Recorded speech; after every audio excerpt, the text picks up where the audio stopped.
Bon, salut les mecs, on se retrouve pour une nouvelle vidéo. Donc là, aujourd'hui, on va voir comment enlever des maillons de sa chaîne, notamment comme moi, là, je la change. Tout simplement, déjà, pour commencer, va falloir compter le nombre de maillons de votre ancienne chaîne. Comme ça, sur celle-là, vous avez juste à regarder combien il y a de maillons et vous enlevez tout simplement le nombre de maillons qu'il faut. Après, comme outillage, la seule chose qu'il faut absolument, c'est un dérive chaîne. Donc c'est un petit outil qui s'utilise comme ça, donc qui vient bloquer la chaîne et ça vient faire sortir le petit axe qui tient les maillons, quoi. Du coup, c'est parti. Donc, alors moi, sur ma chaîne, j'ai compté que sur l'ancienne chaîne, il y avait 56 maillons et sur la nouvelle, il y en avait 62. Donc je vais juste enlever 6 maillons sur la nouvelle chaîne pour qu'elle soit à la même longueur. Donc c'est parti. Donc là on compte 6 maillons. 1, 2, 3, 4, 5, 6, celui-là. Si jamais vous n'êtes pas sûr, il faut mieux recouper trop long. Faut mieux enlever moins de maillons, essayer, regarder. Parce que si jamais des fois votre chaîne elle a cassé ou quoi, pendant que vous rouliez, ça peut arriver, hein. C'est tout simplement vous connaissez pas le nombre exact de maillons, et bien c'est plus compliqué, donc vous enlevez au fur et à mesure. Et après je vous donnerai une deuxième technique pour savoir la longueur de la chaîne. Comme je viens de vous dire, ça peut arriver que on casse tout simplement un maillon en roulant et après on ne sait plus le nombre de maillons.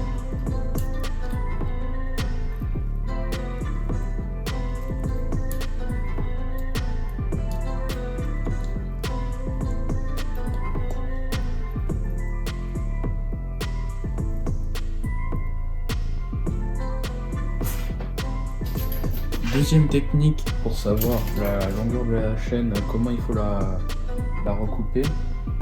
Tout simplement, vous prenez votre chaîne, vous la mettez sans la faire passer dans le dérailleur, vous la mettez dans le plateau et sur le plus grand pignon, donc en première vitesse.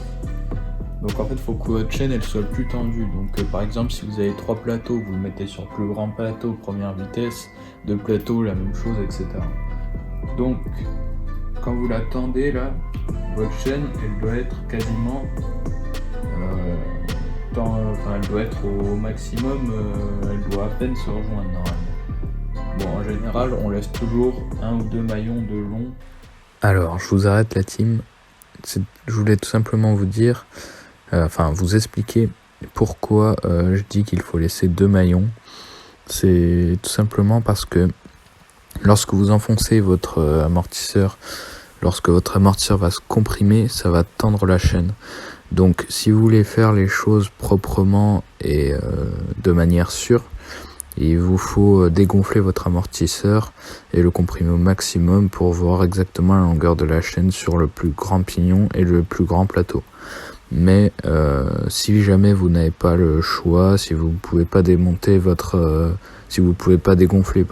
amortisseur, vous pouvez tout simplement utiliser la technique que je vous ai dit, c'est-à-dire de laisser environ 2 maillons, mais bon, c'est quand même plus sûr de dégonfler son amortisseur. On arrive déjà à la dernière étape, donc tout simplement c'est mettre votre attache rapide. Faites juste attention, surtout sur les 12 vitesses.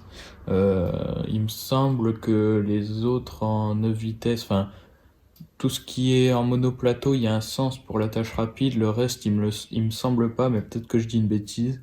Dites-moi en commentaire si vous voulez. Donc voilà, je sais pas si on voit très bien, mais normalement il y a une flèche qui indique le sens de rotation de la chaîne. Donc vous trompez pas quand vous l'installez.